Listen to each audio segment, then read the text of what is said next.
প্রিয় ছাত্ররা, মোবাইল খারাপ হয়ে যাওয়ার কারণে বেশ কিছুদিন ক্লাস নিতে পারিনি।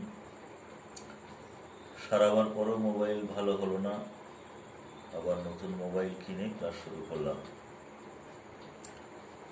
আজকের টপিক হচ্ছে ভেরিয়েবল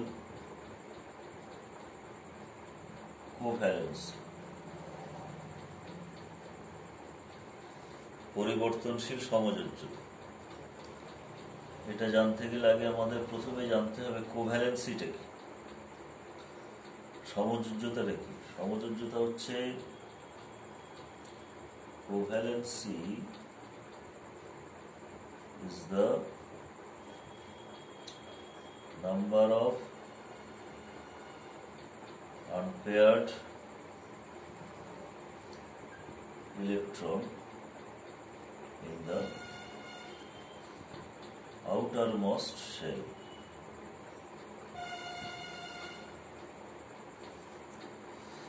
অর্থাৎ লেটেস্ট কনসেপ্ট যেটা, সমযোজ্যতা হলো পরমাণুর সর্ববহিস্থ কক্ষে অযুগ্ম ইলেকট্রন সংখ্যা, যার যে কটা আছে সেটাই হবে তার সমযোজ্যতা। এখন আমরা যদি হাইড্রোজেনের ক্ষেত্রে দেখি, হাইড্রোজেনের 1s1, এটাই একটাই বিজোড় ইলেকট্রন, তাহলে এর সমযোজ্যতা 1 হয়। আবার কার্বনের 6টা ইলেকট্রন, 1s2, 2s2, 2p2, এটা বাইরের কক্ষ, তাহলে 2s এ দুটো আর 2p তে দুটো, এখানে একটা এখানে একটা। তো সাধারণ অবস্থায় কার্বনের বাইরের কক্ষে দুটো বিজোড় ইলেকট্রন, 2 সমযোজ্যতা, কিন্তু বেশিরভাগ ক্ষেত্রে কার্বনের যেটা হয়, একটা ইলেকট্রন এখান থেকে এখানে চলে গিয়ে 4টে বিজোড় হয়ে যায়।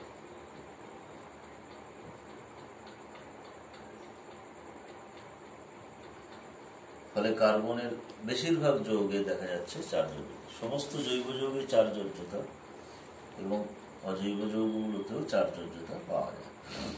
2 যোজ্যতাও আছে কার্বন মনোক্সাইডে যেমন আছে। আবার দেখো nitrogen 7টা electron, 1s2, 2s2, 2p3, বাইরের কক্ষ এটা, তাহলে 2s এ দুটো আর 2p তে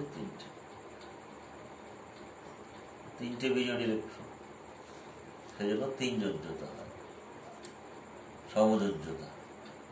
এছাড়াও এই যে 3টে যোজ্যতা দেখাবার পর এই যে লোন পেয়ারটা থেকে যায়, এটা দিয়ে আরেকটা বন্ধন করে আরো একটা যোজ্যতাও দেখাতে পারে, সেটা অসমযোজ্যতা। Oxygen 8টা electron, 1s2, 2s2, 2p4, 2s এ দুটো আর p তে 4টে ইলেকট্রন, তাহলে দুটো বিজোড় আছে, 2 সমযোজ্যতা। এখন দুটো সমযোজ্যতা করার পরে 8টা ইলেকট্রন হয়ে যাচ্ছে, সেই জন্য 2 সমযোজ্যতা, এছাড়া আর কোনো সমযোজ্যতাই নেই। এইভাবে ফ্লুরিনের 9টা ইলেকট্রন, সেখানে একটা বিজোড় পাবো আমরা, সমযোজ্যতা 1। তাহলে এদের ক্ষেত্রে যে আমরা সমযোজ্যতাটা পাচ্ছি, এটা কিন্তু পরিবর্তনশীল হচ্ছে না, একটা করেই হচ্ছে। হাইড্রোজেনের 1 পাচ্ছি, কার্বনের 4 পাচ্ছি, অক্সিজেনের 2 পাচ্ছি, নাইট্রোজেনের 3 পাচ্ছি। কিন্তু এরা হলো গ্রুপ 1 এর মৌল যেমন হাইড্রোজেন, আর গ্রুপ 2 এর মৌল কার্বন, নাইট্রোজেন, অক্সিজেন, ফ্লুরিন ইত্যাদি। তৃতীয় পর্যায়ের মৌল যারা আছে তাদের ক্ষেত্রে কিন্তু পরিবর্তনশীল সমযোজ্যতাটা দেখা যায়।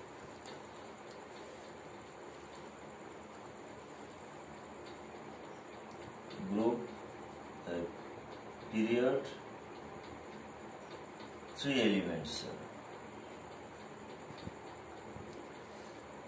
যেমন ধরো phosphorus, 15টা electron, 1s2, 2s2, 2p6,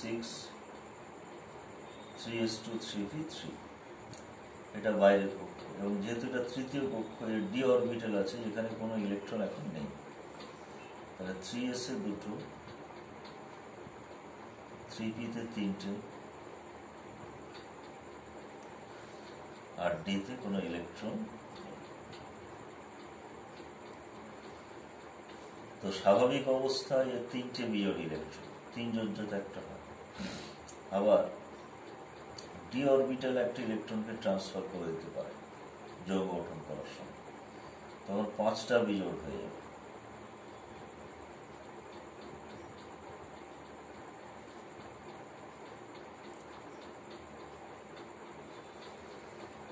তাহলে 5 যোজ্যতা, তারপর 3 এবং 5 ফসফরাস দুটো যোজ্যতায় দেখাতে পারে। আমরা জানি ফসফরাসের যে PCl3 কম্পাউন্ড সেখানে 3 যোজ্যতা, আবার PCl5 যে কম্পাউন্ড সেখানে 5 যোজ্যতা, এমনকি PCl6- পর্যন্ত হতে পারে, 6 যোজ্যতাও হতে পারে, কারণ ইলেকট্রন এখানে নিতে পারে। অর্থাৎ যদি 3টে বন্ধন করে, 3টে দিয়ে যদি 3টে বন্ধন করে, 6টা ইলেকট্রন হলো, এই দুটো 8টা হয়ে গেল। আর যদি 5টা বন্ধন করে, 5 দুগুণে 10টা ইলেকট্রন, 8টার বেশি হবে, 6টা পর্যন্ত বন্ধন করতে পারে, 12টা ইলেকট্রন নিতে পারে, অষ্টক সম্প্রসারণ করতে পারে। সালফার দেখো, সালফারে 2, 4, 6, সালফারের 16টা electron, 1s2, 2s2, 2p6, 3s2, 3p4, 3d-তে কোনো ইলেকট্রন নেই। তাহলে এটা বাইরের কক্ষ। তাহলে 3s-এ আছে দুটো, 3p-তে 4টে ইলেকট্রন, 1, 2, 3, 4, আর d-টা পুরো ফাঁকা। তাহলে স্বাভাবিক অবস্থায় দুটো ইলেকট্রন আছে বিজোড়, তাহলে 2 যোজ্যতা একটা হচ্ছে।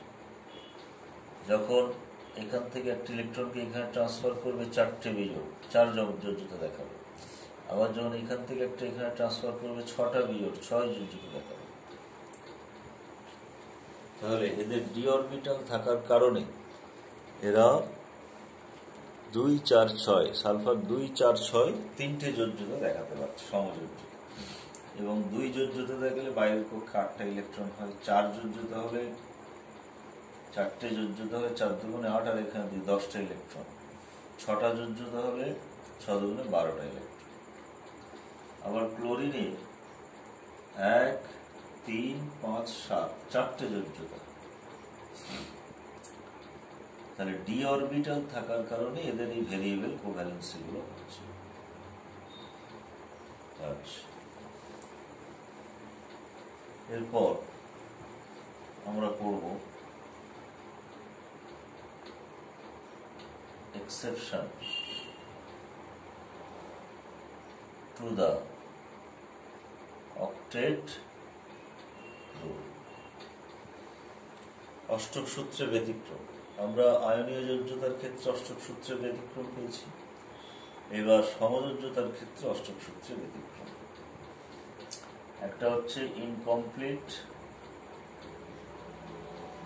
অক্টেট, অষ্টক হচ্ছে না, 8টা হচ্ছে না, 8টার কম হচ্ছে। যেমন ধরো বেরিলিয়াম ক্লোরাইড, বেরিলিয়ামের তো 4টে ইলেকট্রন, 1s2, 2s2। এই যে 2s এর ইলেকট্রন একটা আছে, আর 2p-তে কোনো ইলেকট্রন নেই। 2s এ একটা,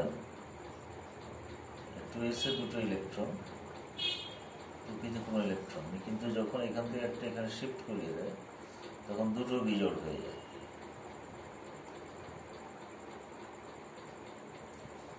এই দুটো বিজোড় ইলেকট্রন দিয়ে দুটো বন্ধন করে, ধরো বেরিলিয়াম ক্লোরাইড যৌগ।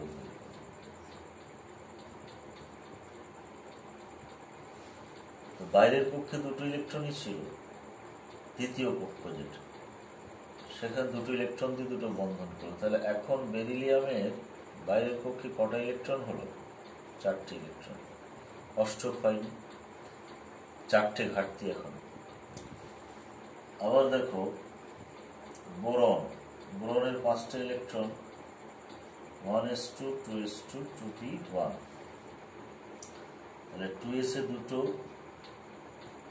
আর 2p তে একটাই বিজোড়, কিন্তু এটা এখান থেকে এখানে পাঠিয়ে দিয়ে 3টে বিজোড় করে নিয়ে 3টে বন্ড তৈরি করতে পারে। BF3 যখন তৈরি হয়,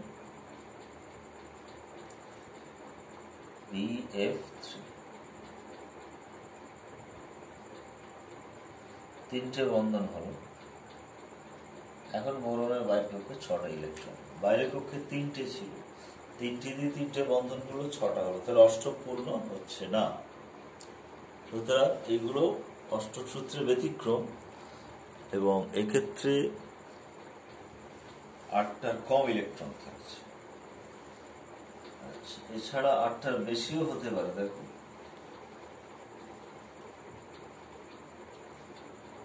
2 নম্বর, এক্সপানশন অফ অক্টেট। আমরা এইমাত্র পরিবর্তনশীল সমযোজ্যতায় দেখলাম যে ফসফরাসের PCl3 যেমন হয় বা PCl5, PCl3-তে তোমার 8টা ইলেকট্রনই হয়ে যাচ্ছে, 2 4 6 8, কিন্তু PCl5 যখন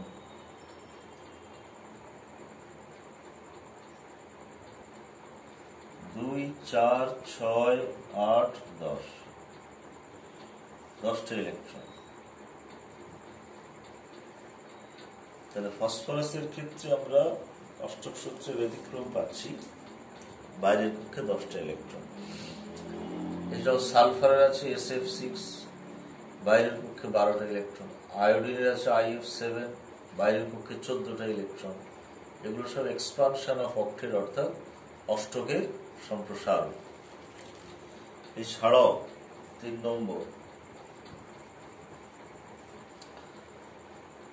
কিছু বিজোড় ইলেকট্রন সমন্বিত অণু আছে,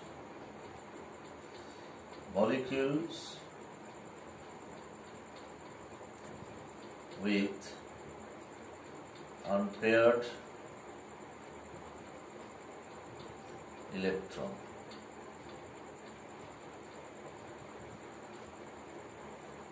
or 3 electron bond। কিছু অণু আছে যাদের মধ্যে বিজোড় ইলেকট্রন আছে বা 3 ইলেকট্রন বন্ড আছে, যেমন oxygen, nitric oxide, NO2, ClO2, O2-, এই যে আয়নগুলো বা অণুগুলো, এখানে বিজোড় ইলেকট্রন আছে। যেমন অক্সিজেনের ক্ষেত্রে দেখানো হয় এরকম 3 ইলেকট্রন বন্ড,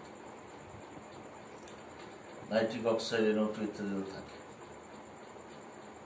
এমনি আমরা অক্সিজেনের যে গঠনটা দেখাই, ও ডাবল বন্ড ও, এটা একটা গঠন, কিন্তু এই গঠন দিয়ে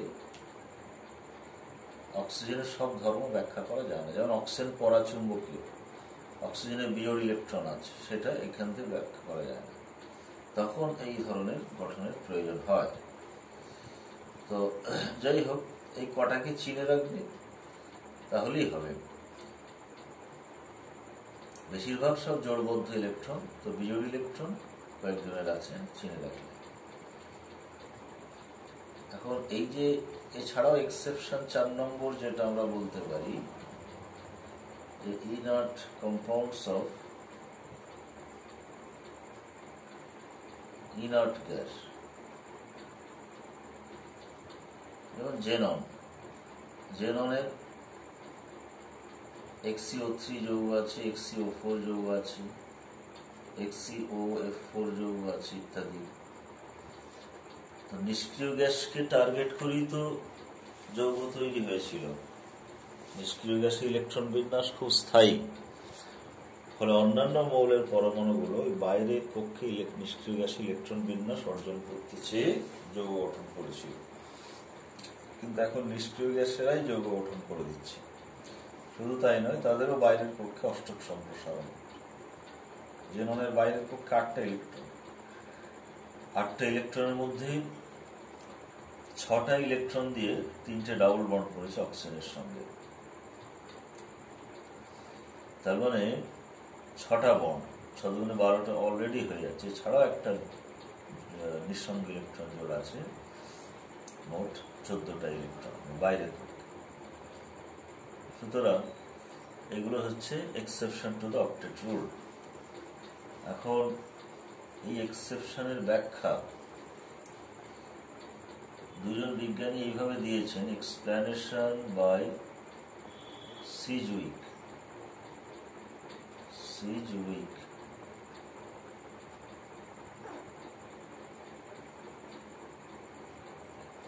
বিজ্ঞানী সিজউইক ব্যাখ্যা দিয়েছেন এইভাবে যে সমযোজ্যতা একটা মৌলের কত হবে সেটা নির্ভর করছে, বানানটা ভুল হয়ে গেছে, সিজউইক, সমযোজ্যতা কত হবে সেটা নির্ভর করছে পর্যায় সারণীতে তার অবস্থানের উপর। পিরিয়ডিক টেবল আর কোভ্যালেন্স একটা সম্পর্ক আছে। পিরিয়ড ইন পিরিয়ডিক টেবল, পর্যায় সারণীতে কোন পর্যায়ে আছে মৌল। যদি 1 নম্বর পর্যায়ে থাকে তার কোভ্যালেন্সি 2 হতে পারে সর্বোচ্চ, 2 নম্বর থাকলে 4, 3, 4-এ থাকলে 6, আর 5, 6 ইত্যাদি থাকলে 8। তো তাহলে আমরা এই যে তৃতীয় পর্যায়ের মৌল যারা ফসফরাস, সালফার, তৃতীয় পর্যায়ের মৌল, এদের ক্ষেত্রে বা ক্লোরিন, এদের ক্ষেত্রে যে আমরা অষ্টক সূত্রে ব্যতিক্রম পাচ্ছি, অক্টেট সম্প্রসারণ হয়ে যাচ্ছে, এটা উনি বলছেন পর্যায় সারণীতে ওদের অবস্থান অনুযায়ী হচ্ছে, অর্থাৎ ওদের অষ্টক সম্প্রসারণ সম্ভব। 6টা বন্ড করা মানেই তো 12টা ইলেকট্রন। আচ্ছা, এছাড়াও এক্সপ্লানেশন বাই আরেকজন বিজ্ঞানী একটা ব্যাখ্যা দিয়েছেন, যেটা সুগডেন বলছেন যে না, অষ্টক সূত্রে ব্যতিক্রম হচ্ছে না, মানে যেখানে আমরা বলছি যে বাইরের পক্ষে 8টার বেশি ইলেকট্রন আছে, সেখানে অষ্টক সূত্রে ব্যতিক্রম হচ্ছে না, 8টাই আছে। উনি এইভাবে দেখাচ্ছেন যে PCl5 ফসফরাসের সঙ্গে 5টা ক্লোরিনের বন্ধন,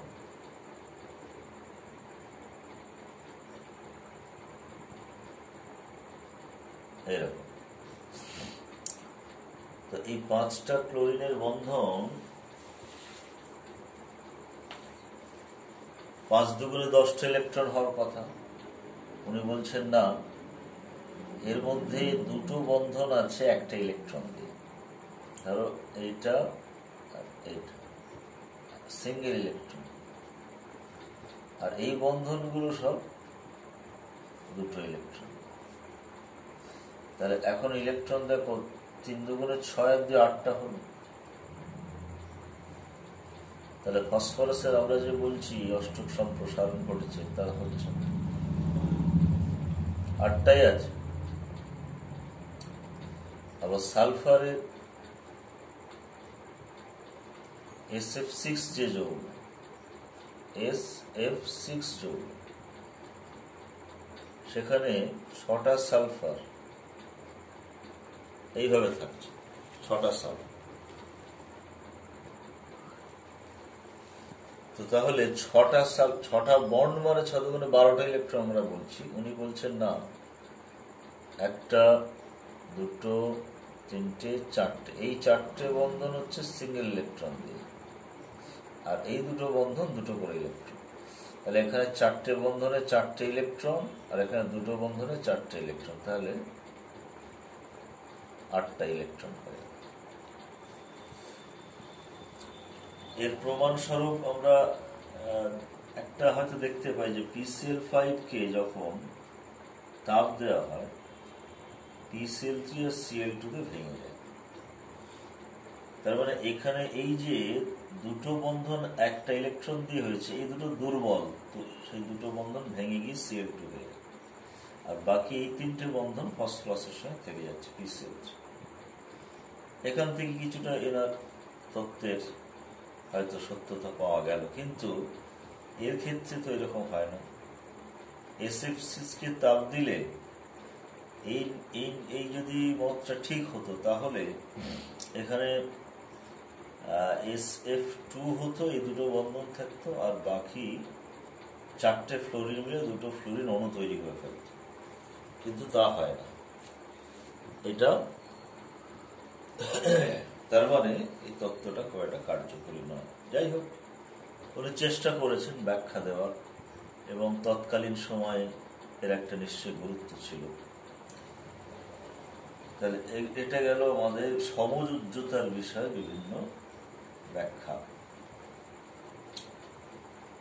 আচ্ছা, নেক্সট টপিক হচ্ছে আমাদের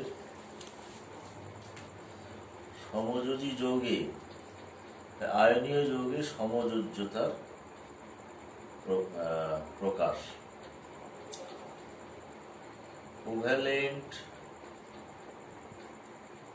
ক্যারেক্টার ইন আয়নিক কম্পাউন্ড, এবং এখানে ফাজানের একটা সূত্র আছে, ফাজানস রুল।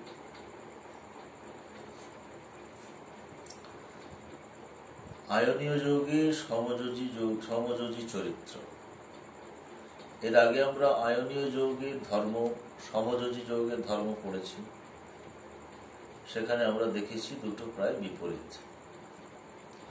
আয়নীয় যৌগগুলো খুব শক্ত, উচ্চ গলনাঙ্ক বিশিষ্ট হয়, সেখানে সমযোজী যৌগ অনেকটা নরম, তরল বা গ্যাসীয় হয়, কঠিন হলেও নরম হয়, গলনাঙ্ক কম হয়, স্ফুটনাঙ্ক কম হয় ইত্যাদি।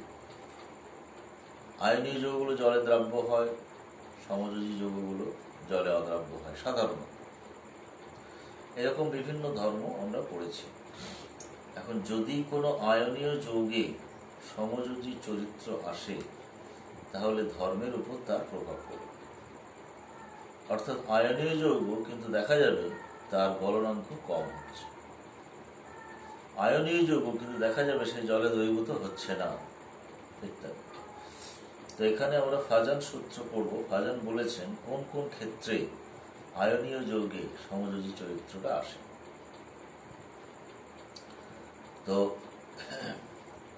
একটা বিশুদ্ধ আয়নীয় যৌগ যদি আমরা ছবি করে দেখাই, এটা অ্যানায়ন আর এটা ক্যাটায়ন, এইভাবে থাকে।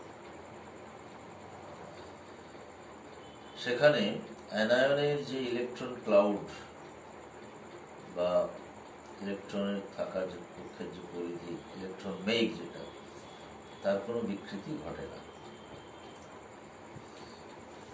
আবার একটা পিওর সমযোজী যৌগ, সেখানে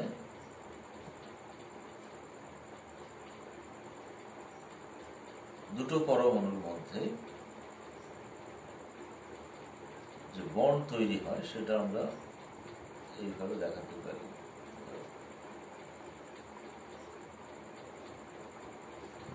ডাম্বেলের মতো ধরে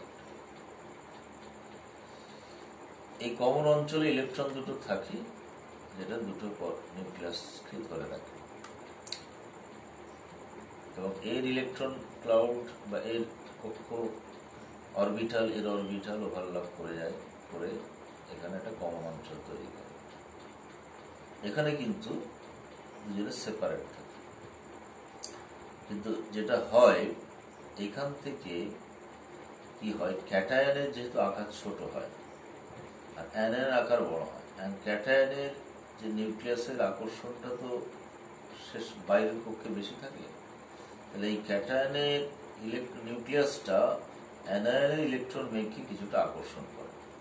তার ফলে দেখা যায় এই যে ক্যাটায়নটা, এখানে অ্যানায়নের ইলেকট্রন মেঘ কিছুটা এরকম বিকৃত হয়ে যায়। এটা একটা ধাপ হলো। আবার তার থেকে আরেকটু যদি বেশি হয় এরকম হতে পারে, এরকম হয়ে গেল, এটা অ্যানায়ন। এরকম করতে করতে আলটিমেট সমযোজী যৌগে গিয়ে পৌঁছেছে। অর্থাৎ যদি এই ঘটনা খুব বেশি ঘটে, এই অ্যানায়নের ঝুঁকে যাওয়াটা, তাহলে সেটা আলটিমেট সমযোজী যৌগ হয়ে যায়। এইটা হচ্ছে 100% আয়নিক, আর এটা 100% কোভ্যালেন্ট। কিন্তু বাস্তবে আমরা যেটা দেখি 100% কেউই থাকে না। এই কোভ্যালেন্ট যৌগের মধ্যে কিছু আয়নীয় চরিত্র থাকে, আবার আয়নীয় যৌগের মধ্যে কোভ্যালেন্টের চরিত্র থাকে। তো এখন আমরা যেটা করতে যাচ্ছি, আয়নীয় যৌগে কোভ্যালেন্ট চরিত্র, অর্থাৎ সেখানে এরকম থাকবে না, এরকম একটা জিনিস থাকবে। তো এখানে দুটো বিষয় আছে। এই যে ক্যাটায়ন অ্যানায়নের ইলেকট্রনকে নিজের দিকে আকৃষ্ট করছে, এটাকে বলা হয় পোলারাইজেশন। ঘটনাটাকে বলে পোলারাইজেশন বা ধ্রুবায়ন। আর ক্যাটায়ন যে করছে তার যে ক্ষমতাটাকে বলা হয় পোলারাইজিং পাওয়ার, ধ্রুবায়ন ক্ষমতা। আর অ্যানায়ন যে ওর দিকে ঝুঁকে যাচ্ছে সেটাকে বলা হয় পোলারাইজেবিলিটি।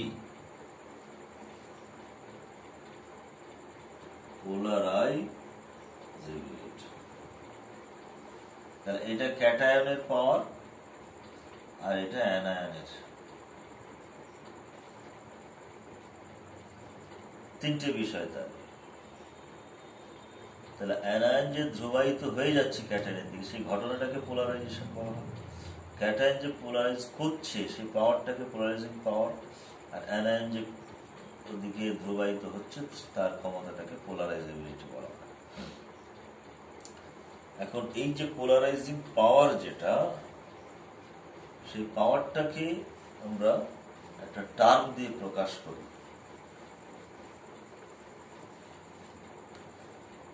Polarising power of cation is expressed by ionic potential, যেটাকে phi দিয়ে লেখা। phi equals to charge of cation by radius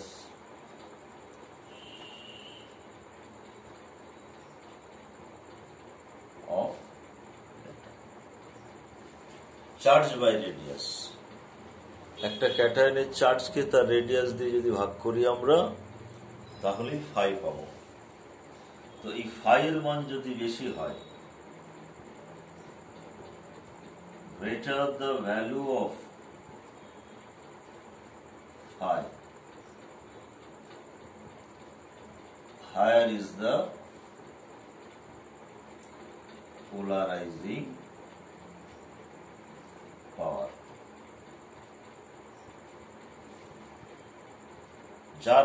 যার ফাইয়ের মান বেশি, তার পোলারাইজিং পাওয়ার বেশি, সে বেশি অ্যানায়নকে ধ্রুবায়িত করতে পারবে এবং সেখানে সমযোজ্যতা বেশি এসে যাবে। তো তাহলে আমরা যদি তুলনা করি ফাই এর মান ধরো Na+ Mg2+ আর Al3+, তিনটা আয়নকে যদি আমরা পোলারাইজিং পাওয়ার দিয়ে তুলনা করি, তাহলে সেক্ষেত্রে অর্ডারটা কি আসবে, Na plus less than Mg2 plus less than Mg। এরা তিনজনই তৃতীয় পর্যায়ের মৌল, সবাই 10টা করে ইলেকট্রন আছে, কিন্তু চার্জ বেশি হওয়ার সঙ্গে সঙ্গে আকার ছোট হয়ে যাচ্ছে। তাহলে অ্যালুমিনিয়ামের চার্জ বেশি আর আকার ছোট, তাহলে ফায়ের মানটা বেড়ে যাবে। সোডিয়ামের চার্জ কম, আকার বড়, ফায়ের মানটা কমে যাবে। সেইভাবে চার্জ যদি সমান হয়, ধরো lithium plus Na plus K plus, এইভাবে গ্রুপ 1-এ যে মৌলগুলো আছে ক্ষার ধাতু, এদের সবারই চার্জ সমান, কিন্তু আকার আস্তে আস্তে বাড়ছে। তাহলে লিথিয়াম প্লাসের সবচেয়ে বেশি হবে, তারপর Na প্লাস, তারপর Na প্লাস। এটা গেল ক্যাটায়নের ক্ষেত্রে। আবার অ্যানায়নের ক্ষেত্রে যার আকার বড় হবে সে সহজে ধ্রুবায়িত হবে। F minus less than Cl minus, এটা পোলারাইজেবিলিটি পাওয়ার। এই দুটো হলো ফাই, পোলারাইজিং পাওয়ার। আর পোলারাইজেবিলিটি যদি আমরা ধরি, তাহলে F minus less than Cl minus less than Br minus less than I minus. I minus সবচেয়ে বড়, সহজে ধ্রুবায়িত। আবার ধরো F minus less than O minus 2 less than N minus 3, charge বেড়ে যাচ্ছে, এখানে আকার বাড়ছে, এখানে চার্জ বাড়ছে। তাহলে দুটো ফ্যাক্টর কাজ করছে, একটা পোলারাইজিং পাওয়ার যেটা ক্যাটায়নের, আর একটা পোলারাইজেবিলিটি যেটা অ্যানায়নের। এই দুটো আমাদের মাথায় রাখবে। আচ্ছা, এবারে ফাজান বলেছেন কোন ক্ষেত্রে সমযোজী চরিত্র বাড়বে, আয়নীয় যৌগে সমযোজী চরিত্র কোন কোন ক্ষেত্রে বাড়বে, সেটা ফাজানের সূত্র থেকে আমরা পাই। ফাজানস রুল।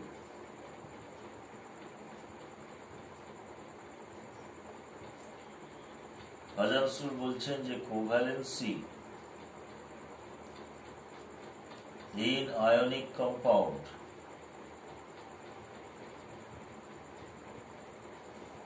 is favored, সহায়ক হয় by number 1,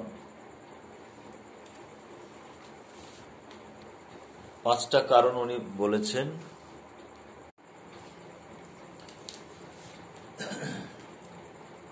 ফাজানের সূত্রগুলো হলো, 1 নম্বর covalency in ionic compound is favoured by, 1 নম্বর হচ্ছে small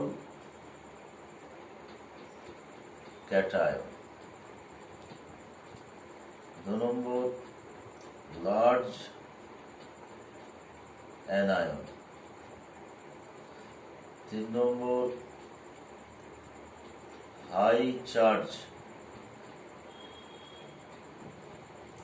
on both the cation and anion. 4 নম্বর cation with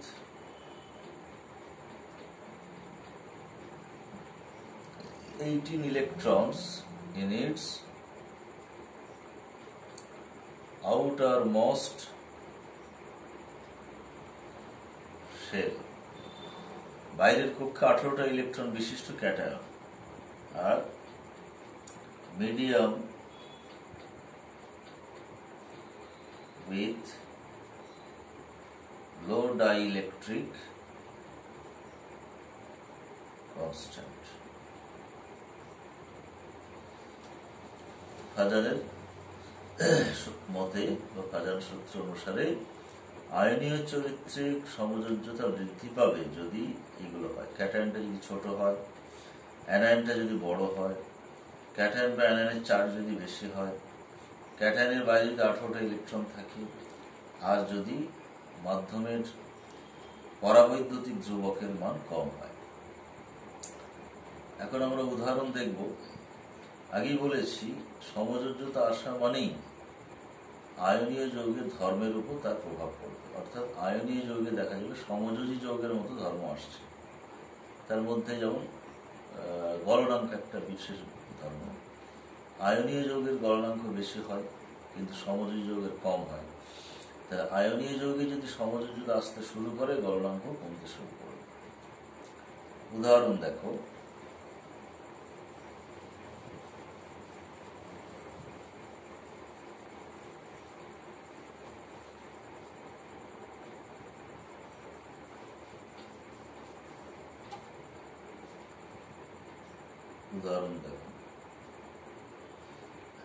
একটা হচ্ছে তোমার, আমরা যদি NaCl,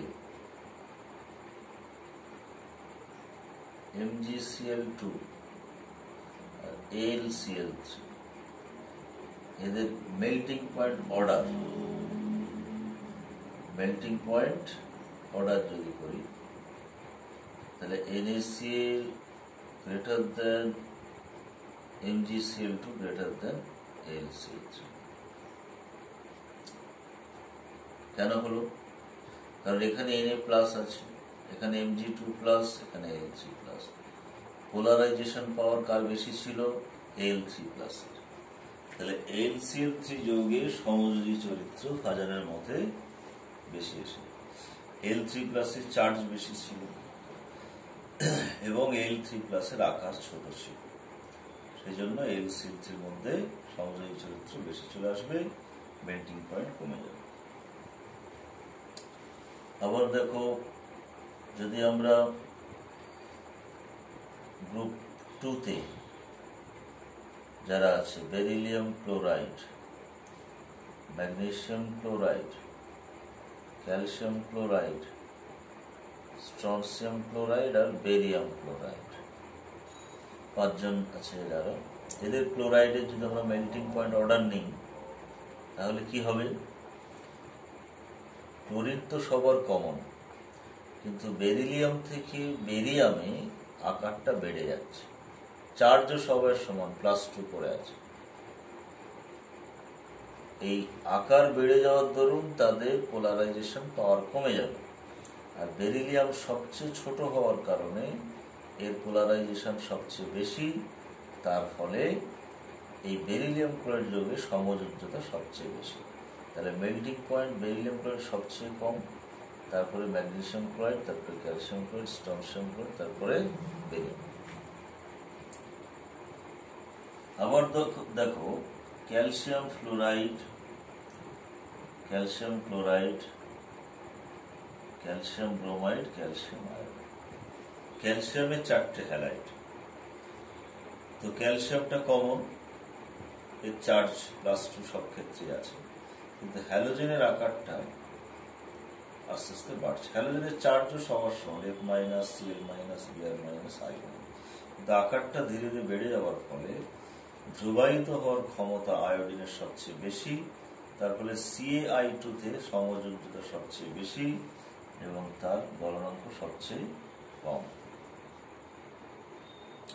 তাহলে আমরা স্মল সাইজ অফ ক্যাটায়ন পেলাম, তার জন্য সমযোজ্যতা বেড়ে যায়, গলনাঙ্ক কমে যায়। High charge on the cation, তার জন্য সমযোজ্যতা বৃদ্ধি পায়, সেটা পেলাম। তার ফলে সাইজের জন্য আরেকটা পেলাম আমরা বেরিলিয়ামের ক্ষেত্রে।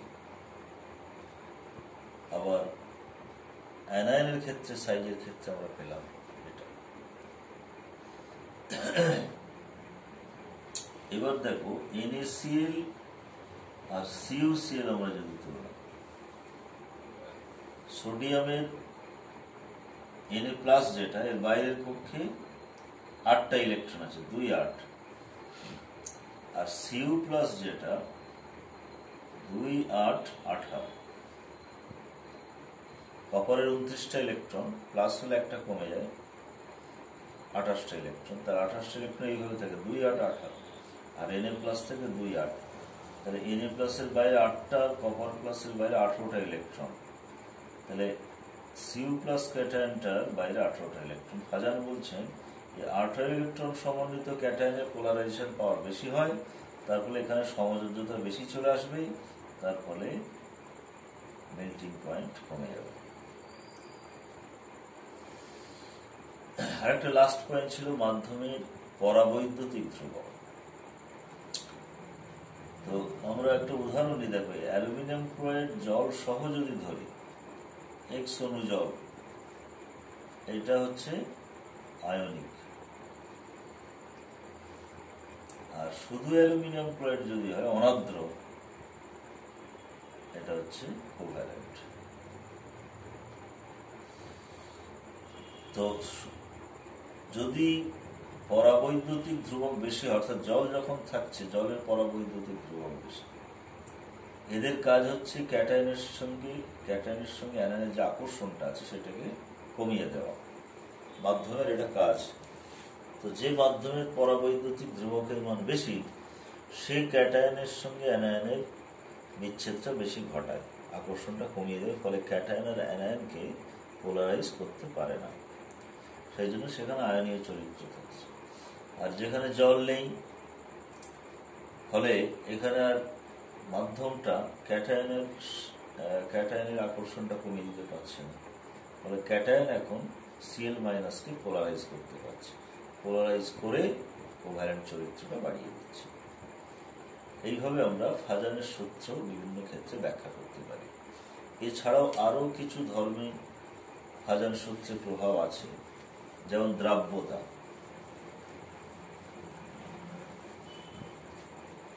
সলিবিলিটি,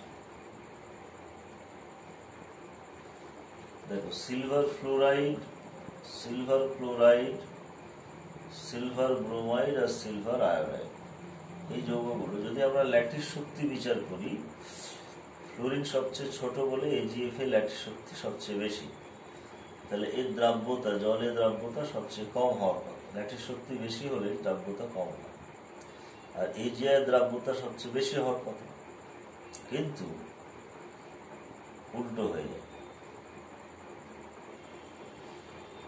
কারণ AgI এর সমযোজ্যতা বেশি হয়ে যাচ্ছে, আয়োডিনের আকার বড় হওয়ার কারণে এখানে সমযোজ্যতা বেশি, ফলে দ্রাব্যতা কমে যাচ্ছে। আর AgF এ আয়নীয় চরিত্র বেশি, ফলে দ্রাব্যতা বেড়ে যাচ্ছে। আবার দেখো স্টেবিলিটি, যেমন ধরো beryllium carbonate, magnesium carbonate, calcium carbonate, strontium carbonate, যে গ্রুপ 2 এর যে কার্বনেট গুলো আছে, সেখানেও সমযোজ্যতা যদি বেশি এসে যায় কার্বনেটের স্থায়িত্ব কমে যাবে, আর আয়নীয় চরিত্র যদি বেশি হয় কার্বনেটের স্থায়িত্ব বাড়বে। তো বেরিলিয়াম ক্লোরাইডে, বেরিলিয়াম কার্বনেটে বা এই সমস্ত কার্বনেটের মধ্যে বেরিলিয়ামের আকার ছোট, ফলে এর পোলারাইজেশন পাওয়ার বেশি, সেজন্য এর মধ্যে সমযোজ্যতা বেশি, এর স্টেবিলিটি কম। অথবা দেখো PbI4 does not exist, PbI4 এর অস্তিত্ব নেই। PbO2 থাকতে পারে, মানে লেডের +4 জারণ অবস্থা আছে, অক্সিজেনের সঙ্গে আছে বা ফ্লোরিনের সঙ্গে আছে, কিন্তু আয়োডিনের সঙ্গে লেডের +4 যোগ কেন নেই? কারণ দেখো Pb যদি +4 স্টেটে থাকে, তাহলে ফাজান সূত্র অনুসারে হাই চার্জের জন্য এর পোলারাইজিং পাওয়ার অনেক বেশি। আবার আয়োডিন যেহেতু আকারে বড়, ফাজান সূত্র অনুসারে লার্জ সাইজের জন্য এর পোলারাইজেবিলিটি বেশি হয়, তাহলে দুটোই এখানে ফেভারেবল। তার ফলে এখানে এত বেশি পোলারাইজেশন করছে যে আয়োডিনের ইলেকট্রন ক্লাউডকে একদম পার্মানেন্টলি লেড নিয়ে নিচ্ছে, ইলেকট্রনকে নিয়ে নিচ্ছে, অর্থাৎ জারণ বিজারণ বিক্রিয়া ঘটে যায় এখানে, আয়োডিনকে ইলেকট্রন নিয়ে জারিত করে দিচ্ছে আর লেড বিজারিত হয়ে যাচ্ছে।